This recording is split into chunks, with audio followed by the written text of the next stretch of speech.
Hello students, how are you all? I just hope that you all are good at your places. Now students, let's continue chapter number 3, States of Matter. Now students, let's continue chapter 3, Matter. And today the topic we are going to discuss is interconversion of matter. Now what is this interconversion of matter? It actually is change of state of matter. That means how these states of matter they interchange. That means one state to another.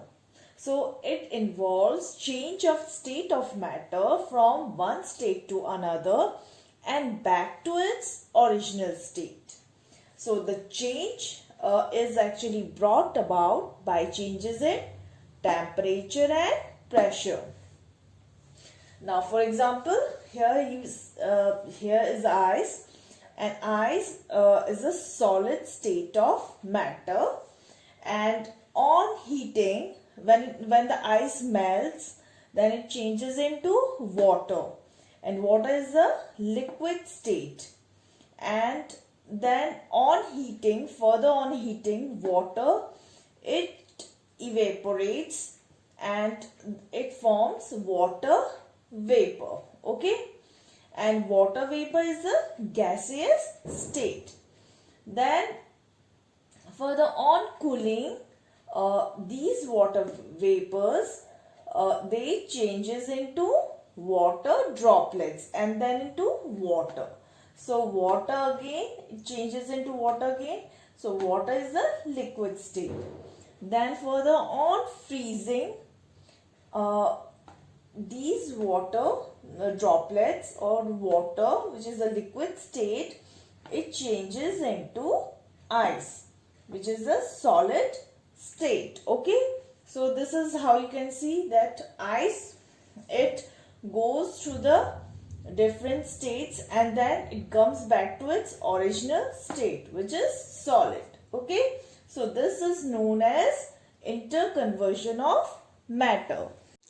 Now comes melting. Now what is melting? Melting is the process of conversion means change of solid into a liquid on heating. So when we heat ice, then it melts and it changes into water. Okay. Then comes vaporization. Vaporization is actually the process of conversion of a liquid into vapor on heating. So when we heat water, then it changes into water vapor. Then comes condensation. Condensation is the process of conversion of or change of vapor or gas into a liquid. Okay. So when we cool down, on cooling, water vapor, it changes into water. Then comes freezing. Freezing is a process of conversion of or a change of a liquid into a solid. For example, water on freezing, it changes into ice. Then comes melting point. Melting point is the point or the constant temperature at which a solid melts into a liquid. The melting point of ice is 0 degrees Celsius. Okay. Then comes boiling point. Boiling point is a point or a constant temperature at which a liquid, it starts boiling. Okay. So the boiling point of water is 100 degrees Celsius. That means when it reaches the point 100 degrees Celsius, then only it starts boiling. Okay. Brownian movement. Brownian movement is the random zigzag movement of particles suspended in air or water. For movement, space is needed. In solid particles, they are tightly packed, so there is no interparticle space. In gases, there are large interparticle spaces, so Brownian movement is maximum in gases and negligible in solid. Then comes diffusion. Diffusion is the intermingling of particles of two different substances on their own. Diffusion it occurs maximum in gases, or I can say more rapidly in gases, and in solid the diffusion is not possible, so it is negligible. And now comes cohesive forces. The cohesive forces are actually the interparticle force of attraction between atoms or molecules of the same substance.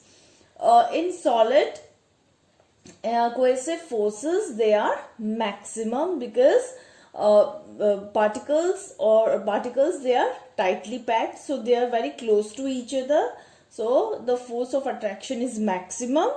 And in gases, cohesive forces, they are negligible. Why? Because particles, they are far apart from each other, so the intermolecular force of attraction is not there between the particles in gases. Okay, so these are the few terms which is related to the three states of matter. To show that solids expand on heating, a simple ball and ring apparatus is taken, which consists of a metal ball which can just pass through the circular metal ring. The metal ball is then heated for a certain period of time, like for about 5 minutes. After heating, the metal ball does not pass through the ring, since on heating it has expanded in size and hence cannot pass through the ring. But on cooling, the ball slips through it, showing that solids expand on heating.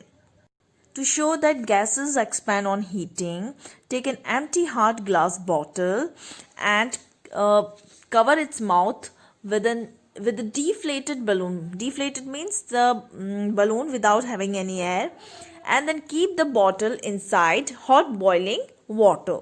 Then after some time, what you will observe? You will observe that the air inside the bottle, it starts expanding, and then it starts filling inside the deflated balloon, and then the balloon starts inflating, showing that air expands on heating. Okay? To show that liquids expand on heating, take water in a hard glass bottle and fill it up to its brim. The mouth of the bottle is fitted with a cork with capillary at the center of the cork.